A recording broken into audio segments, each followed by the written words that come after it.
portaling. Yeah, I thought you were just portaling. Nice, nice. Shift up. Go, go, go. I'm watching. Oh, no. What? No. That's exactly. I thought the Cleveland Brown thing too.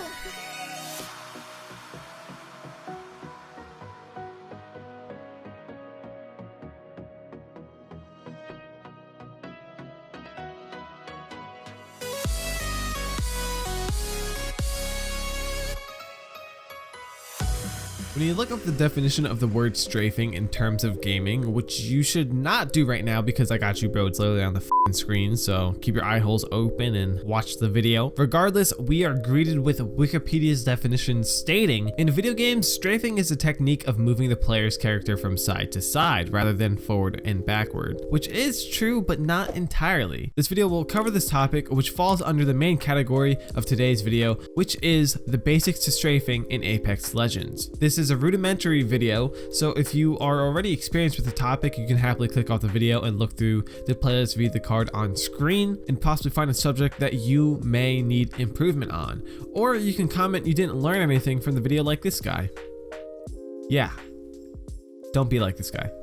If you're wondering why strafing is such an important topic to understand, that's a pretty simple answer. It's harder to hit a moving target as opposed to a stationary one.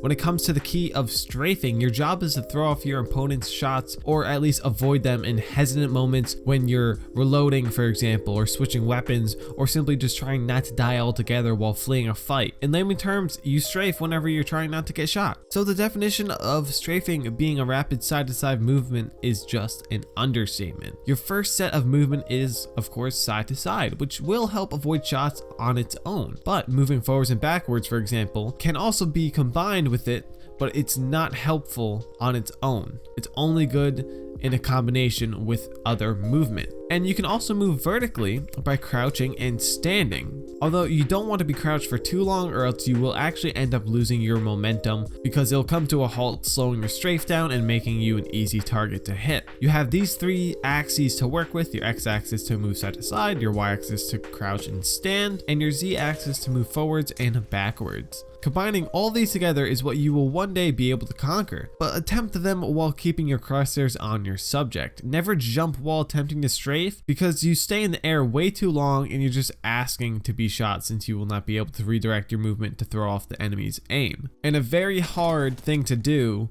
while strafing is keeping your crosshairs on your subject. It has to do with tracking, but it also has to do with your sensitivity, but this is just a basic video, so we're not going to get into the details of that. That will be covered in a later video. In addition to this, timing is crucial for strafing. Sure, you can spam A and D or just wiggle your joystick if you're a controller player, but that's not going to do shit if it's too fast or too slow.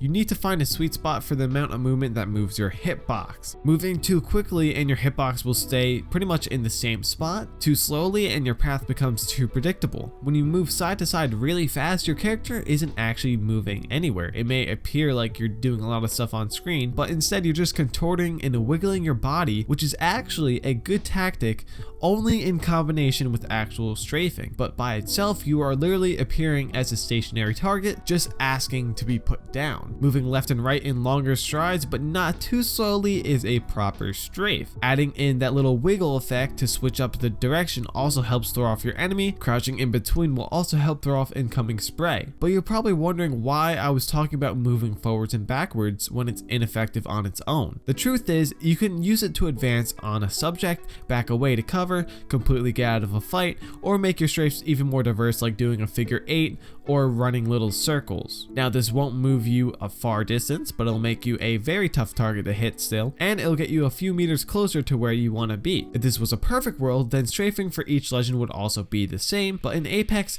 you have various sized characters with different hitboxes. Getting a feel for how each legend in the game moves is important as well. Gibraltar, for example, is going to move much more different than Wraith. You have to take much longer strides with Gibby because he's a much bigger legend than you would with Wraith, because because Wraith is a quarter of the size of him alone. With taller legends, throwing in a crouch with your strafe will make you seem smaller than you are, thus making you harder to hit. And if you haven't seen so on the screen already, I have been showcasing each legend in third person with how they move. So if you think strafing will always help you, then you're wrong, because there are times that will actually help your opponent. For example, if an enemy shoots at your chest level and you crouch to attempt to throw off your opponent's shots, you're actually going to let them shoot a few rounds right through your skull, essentially weakening you more than what that body shot would have done to you. That's why it's key to have your lateral movement quick and complicated for your opponent to follow in combination with your crouching.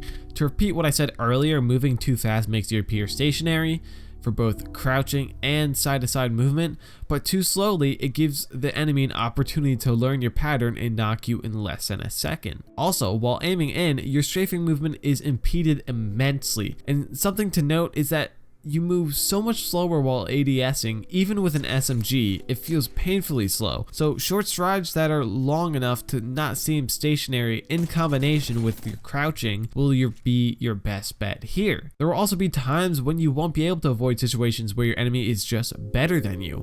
It sucks to come to that realization, but shit happens. And another downside to strafing, especially if you are just learning it, is that you need to practice as much as you can until you do it enough in game where it just becomes a normal part of your firefight routine. I promise you that once you're able to get one pattern down in your head that you're actually comfortable with doing on a consistent basis, you will use it in every gunfight or encounter with an enemy. So what's the catch? Well, if you're moving and firing from the hip, say to the left, your crosshairs aren't going to magically move towards the right, nor are they going to line up with your enemy. Tracking your enemy while moving is a very difficult topic to cover without an extensive video on its own, but the easiest way to put it is to simply move your crosshairs opposite of your legend's movement. So if you move left with your feet, then move your crosshairs to the right.